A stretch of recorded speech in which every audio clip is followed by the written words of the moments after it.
Hi everyone, I'm Chef Mel Dean, also known as Chef KA-POW. Welcome to another exciting episode brought to you by AllKurma Singapore. And today episode I'll be doing bilingual ya, a bit in English and a bit in bahasa ya. Apa khabar ibu-ibu di sana? But before we begin, make sure all of you must like, tag and share this video to all of your friends and your family. Okay, sempena bulan Ramadan ya. Baju yang saya pakai ini, yang chef pakai, matching dengan dish yang saya nak masak hari ini ya, iaitu rendang chicken canapé ya. Cantik tak? Cantik tak? This recipe is so easy, mudah sekali, whereby you can cook this rendang chicken canapé with your family. Bonding time. Jadi lebih mesra ya. Okay, now let's head over to the ingredients.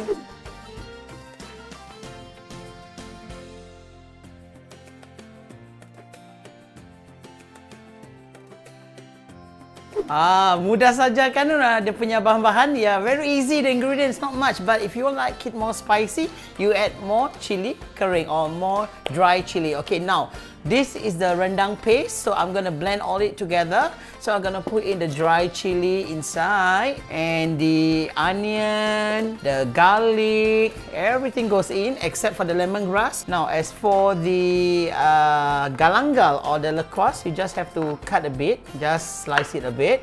Now for the lemongrass, this will add more aroma. So I'm using 3 lemongrass, okay? So a bit of water, sikit saja ya, not too much.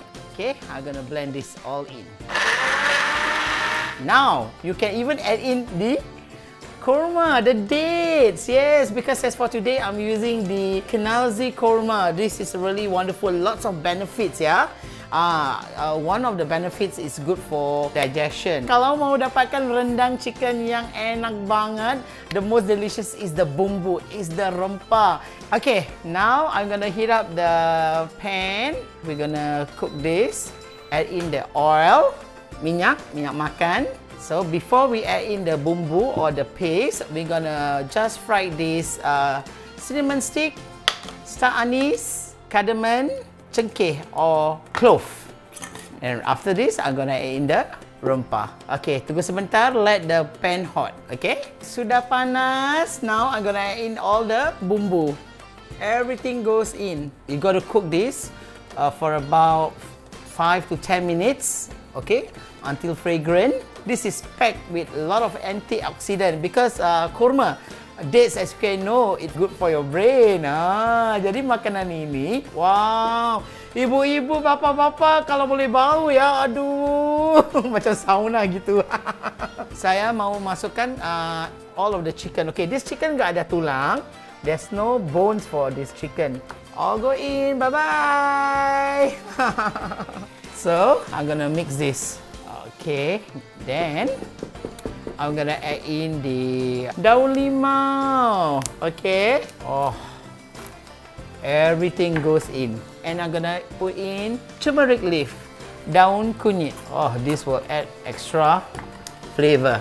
We add in a bit of water and santan dalam sekitar 20 minutes. After that, we're gonna pour in this date syrup from Dattela. I love the date syrup because it pengganti gula. Okay, it's a sugar alternative. It's natural and high in fiber too. Oh, this smells so good. You don't add it now, you add it later. So just wait a while. Sebentar lagi we can add in salt or sugar or pepper. But as for me, for rendang, we don't use pepper, we just use salt. Okay, that's all. So tunggu sebentar, sekitar dalam 20 minit, then this will get thicker. Okay, so after 30 minutes, right? Now for the sweetness, we add in the date syrup. So you don't have to put sugar. So we cook this for another 5-10 minutes. We are ready to serve, guys. Yeah. Kickstart your early preparations for Ramadan by getting all these ingredients at the link below. And I hope you really enjoy this cooking as much as I did. Wah, enak sekali. This rendang chicken, boleh disajikan dengan ketupat, lontong, or even nasi. But before that, kita garnish this rendang ya with daun limau, kaffir leaf, right? And I'm using, of course, the coconut for the extra crisps. I'm using this. AllKurma coconut chips by Springdale. This will give you the extra crunch. So it's all about texture, flavor, and all your guests for this Ramadan, they will really enjoy this Rendang Chicken Canapé. Once again, I'm Chef Mel Dean and look forward to our next recipe, chicken satay with almond and pistachio sauce, by following our social media channel. KAPOWWW!